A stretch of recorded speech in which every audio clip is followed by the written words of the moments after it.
بسم الله والحمد لله والصلاة والسلام على رسول الله وعلى آله وصحبه ومن والاه اما بعد.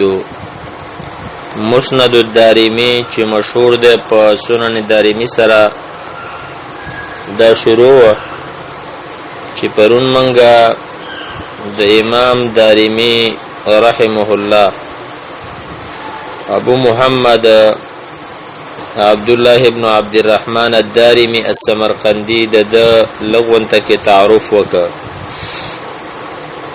د کتاب مسند دارمی یو غټ امتیاز دا دی چې دا په خپل کتاب کې یو ناشنا مقدمه راوړي چې دا نور محدثینو نه دراوړي. نو دا وایي باب ما كان عليه الناس قبل مبعث النبي صلى الله عليه وسلم من جهل والضلاله. باب دې په بیان د هغه کارونو کې چې په هغه باندې خلکو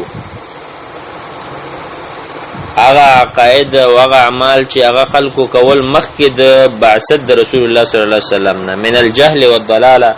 هغه کارونه چې شو جهالت او گمراهی و د نبی رسول الله دراتک سره الله رب العالمین دغه گمراهی ختم کړله. مسند دارمی دا مسند دی، یعنی هغه کتاب چې په دې کې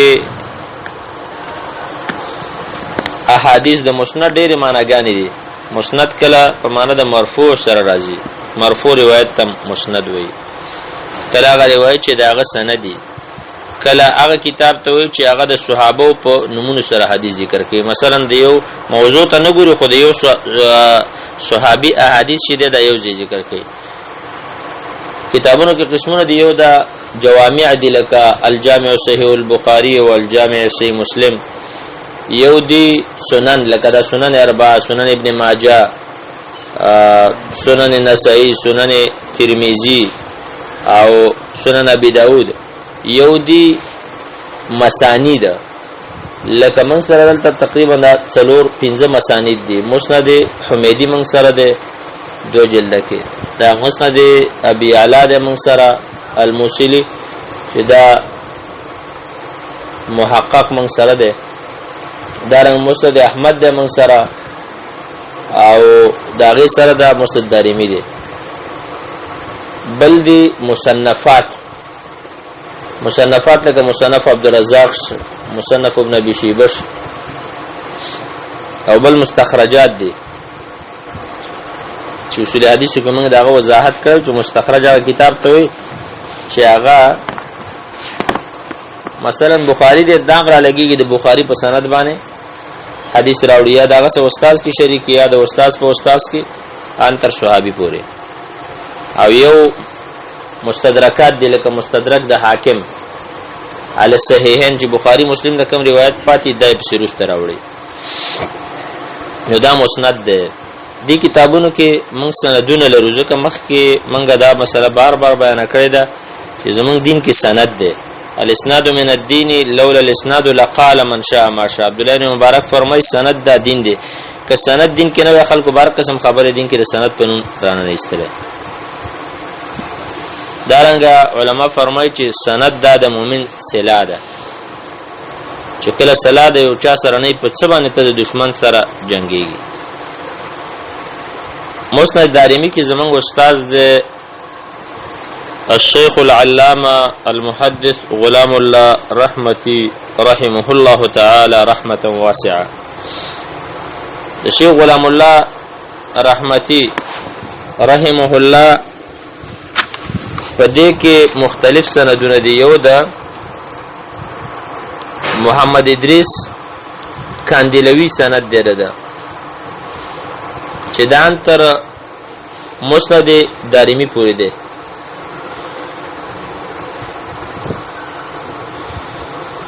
او دویم سند داغه د بابولی نه دی، هغه د محمد حجازی الواعظ نه تر اخره پورې. او دریم سند داغه د بدیع الدین شاه راشدی نه دی. نو موږ ته دې کتاب کې اجازه راکړې زموږ استاد الشيخ العلامة غلام الله المحدث رحمتي رحمه الله تعالى رحمة واسعة هغه دا کتاب روایت کوي د بدیع الدین شاه راشدین، هغه د ثناء الله امر تسرین، هغه د نذیر حسین دهلوی نه، هغه د محمد اسحاق نه. محمد اسحاق دا روایت کوي د عبدالعزیز دهلوی نه، هغه د خپل پلار ولی الله دهلوی نه. هغه وایي حدثنا ابو طاهر القرانی، مونږ ته هغه وایي د دې کتاب بیان ابو طاهر قرانی کړی دی په مسجد نبوي کې. هغه وایي اخبرنا حسن العجيمي قراءة لبعضه واجازة لسائره. وایي مونږ ته د دې کتاب درس کړی دی او حدیث راته بیان کړی دی حسن العجيمي چې سم په قرات کړی او څه اجازه را کړله. داغي استاد محمد بن العلاء البابلی دی، هغه به دا نقل کوي د شهاب احمد بن محمد الشبلی نه چې داغه استاد دی نجم الغیتی، داغه استاد دی زکریا الانصاری، داغه استاد دی ابن نعیم رضوان بن محمد العقبی، داغه استاد دی برهان ابراهیم التنوخی، داغه استاد دی احمد بن ابي طالب الحجازي، داغه استاد دی عبد الله ابن عمر. هغه موږ ته د دې کتاب اجازه را کړې ده ابو الوقت عبد الاول ابن عيسى السجزي. هغه موږ ته عبد الرحمن ابن محمد الداودي د دې کتاب اجازه را کړې ده. هغه موږ ته د کتاب اجازه را کړې ده، یعنی استاد د عبد الله ابن احمد الحموي، داغه استاد د عيسى ابن احمد السمرقندي. عيسى ابن احمد السمرقندي وایي چې اخبارنا دارومي، موږ له خبر را کړی دی دارومي، امام دارومي رحم الله دی، ابو محمد عبد الله ابن عبد الرحمن الدارمي. امام دارمي رحم الله وایي حدثنا محمد بن يوسف عن سفيان عن الأعمش عن أبي وائل عن عبد الله رضي الله عنه. ومن تحديث بيان کړو محمد بن يوسف، هغه من تحديث بيان کړو د سفيان د اعمشنا، هغه د ابي وائلنا، ابو وائل د عبد الله رضي الله عنهنا. قال دا فرمای جاء رجل، قال دا وی قال رجل يسړي ویلې یا رسول الله یا د الله پیغمبره ايؤخذ الرجل بما عمل في الجاهليه، ایا سړی بنیول شي په عمل چې جاهلیت په زمانه کې کړی؟ قال نبی رسول الله تو فرمایل من احسن في الاسلام لم يؤاخذ بما كان عامل في الجاهليه، چا چې اسلام کې ښه عمل وک، یعنی ښه اسلام راوړل چې په نوم اسلام نو، لم يؤخذ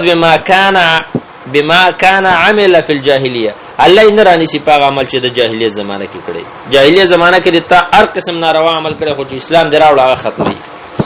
ومن اساء في الاسلام اخذ بالاول والاخر، چا چې ورانه په اسلام کې کو ځان ته مسلمان به ورانه کوي، دا به هغه ولنی باندې مل رانی شي، په دې اخرنی باندې رب العالمین رانی شي. حدیث صحیح ده بلکې متفق علیه ده.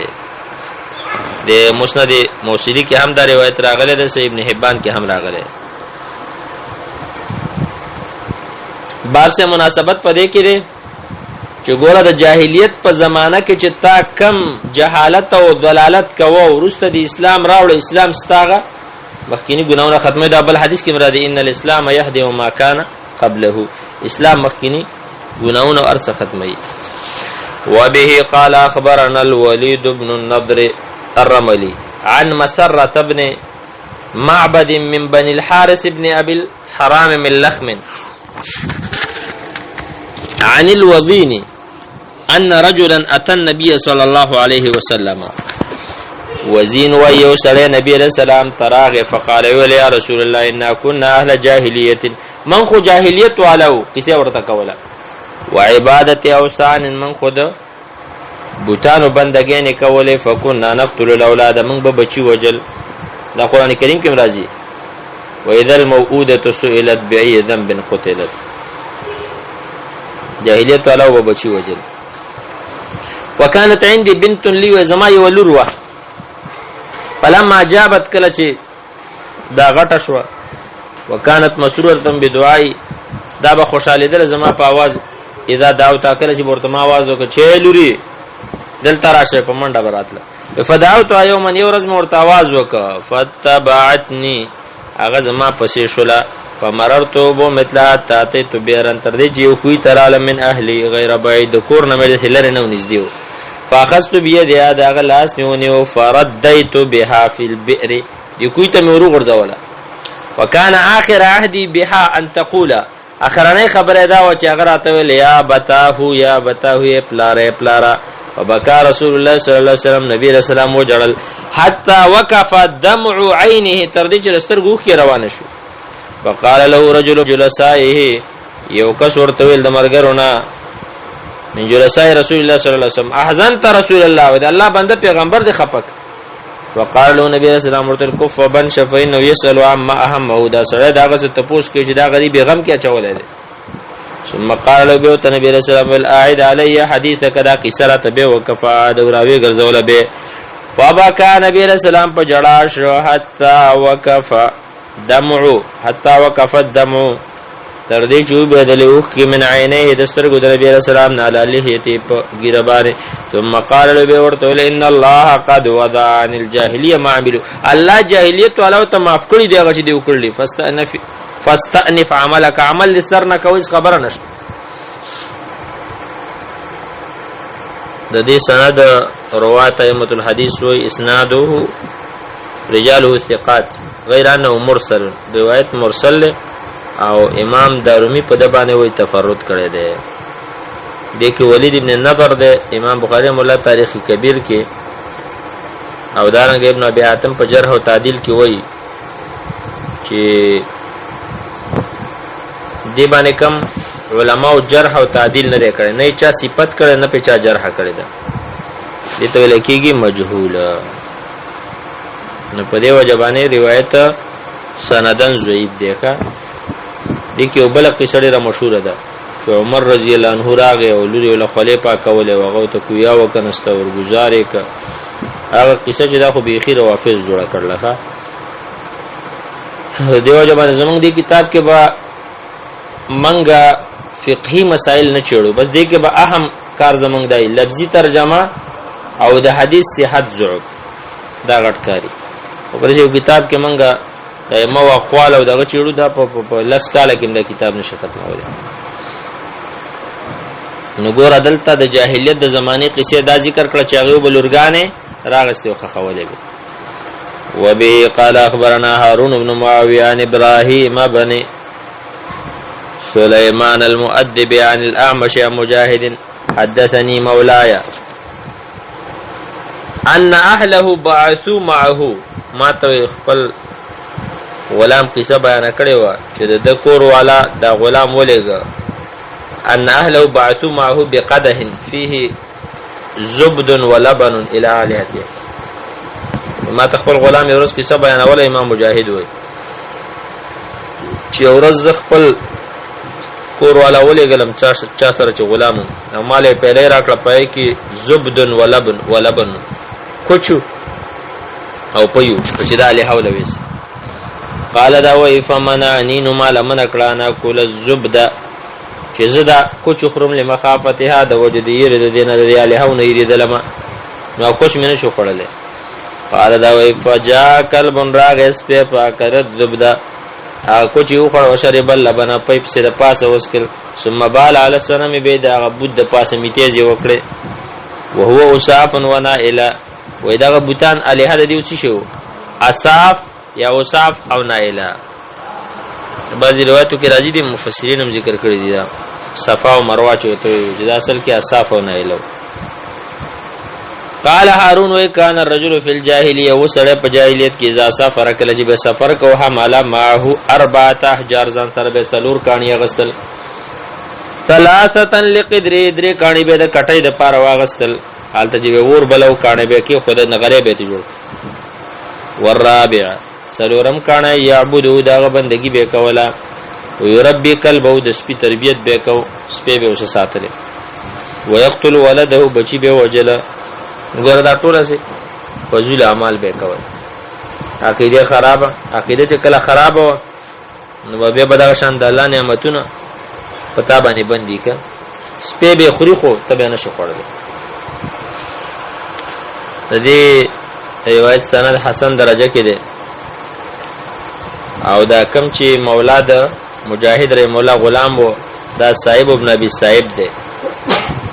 مسند احمد کې هم د روایت شته په صحیح سند باندې. وبه قال حدثنا مجاهد بن موسى قال حدثنا ريحان هو ابن سعيد السامي قال حدثنا عباد هو ابن منصور عن ابي الرجاء قال كنا في الجاهليه ومنغو فجاهلیت زمانہ کې به رجا وای اذا اصبنا حجرا حسنا کله چې ومن خيستا کانه پیدا کا بد نوزر بمول عبادت شروع کوم ولکه خيستا کانه نو دی وخت هم خلک کانو مسلمانان تاویږي ضرورتونو کې ځام پوری مګی را مګی چا تړلی کپړو کې او څوګه ځام پوری مګی ورځ دربار باندې تیرېدلم کتل مې بس یو کس دی دا وړه بچی دا وشي اری ول جب گدی په داغه باندې برو باسوي د دې جبانه چلیږي کانه به وتران دیونه او پاسه به پیسې شي د غریبانو عقیده ټول په کانو باندې مشرکانو وو زمونږ د اوس وخت مسلمانانو او ویلم نصب حجرا کمن بکانه پیدا نک جمعنا کثبتن من برا جمع کړه یو ډیرې مر رملند شګو یو ډیرې بم جوړه ثم جنا بالناقه الصفي به مغه خرا واست چې ډیر پي کوي فتفاج عليها پاغي باندې آزاد ارتبم په ودرول اخو دي خو بدیو کې په خپل واړول ډیرې د پاسه بم ودرول فنحلو بها على الكثبه پدې ډېرې د پاسه شګړې د پاسه به ما سي وکراول شل حتا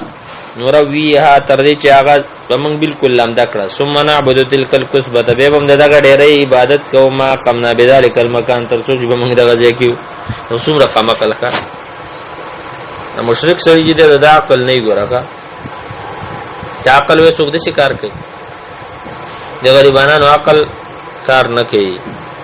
په دیو جبان ټول د دیو د قصې چې واو ټول دروغ وای تور بابا په دیوال باندې سور شهید د دیوال بروان د دروغ وای چې حرام پر قاراندي کې بابا سر لاس کې نیول او چا په نظر ولګید په وسیس طرح وګرځي او شمس تبریز بابا چې هغه به نور یو نظر راکته کړ او اخون پنجي بابا په هندستان کې خو پښه او پاکستان کې راوت زه ټول اسې دروغ وای دغه یو د شاباس قلندر کې او دغه ولاړ یو ناول وې دلته نه یو روټي پخښه او ټولې دنیا ته رسیدلې د شي دروغ سره ټوله دنیا دلته درځي داسه بیت الله ده به وای یہ بات ہر مسلمان مانتے ہیں لیکن وہ بھی نہیں مانتے وہ بھی ځکه نہیں مانتے چې آپ دین باندې پويږي تاسو خو کمپیوټر کار نه کوي د مزغو په ځای باندې خاصنه په ذهن کې پراته. قال ابو محمد وی الصفی صفی چاته ابو محمد د امام دارمی دی الصفی الکثیرۃ الالبان هغه کی توي ډیر پي کوي فتفاج یعنی الناقه اذا فرجت بین رجليها للحلب فاجدی ته لکه چې دا وخو د خپوت په منځ کې هغه آزاد کېد لشرو د پاره والفج الطريق الواسع وجمع فجاج فج براخلال تمویل کیږي جمع فجاج راځي فجاجه قران کې راځي کنه سبولم فجاجه وګوره دلته جاهلیت والو دا بل عمل ذکر شو خلاصه خبره ده چې دی باب کې اعمال د جاهلیت والا ذکر کړه. الله رب العالمین دې زموږ استادو د جاهلیت والو د اعمالو نه حفاظت وکړي. وصلی الله وسلم علی نبینا محمد صلی الله علیه وسلم.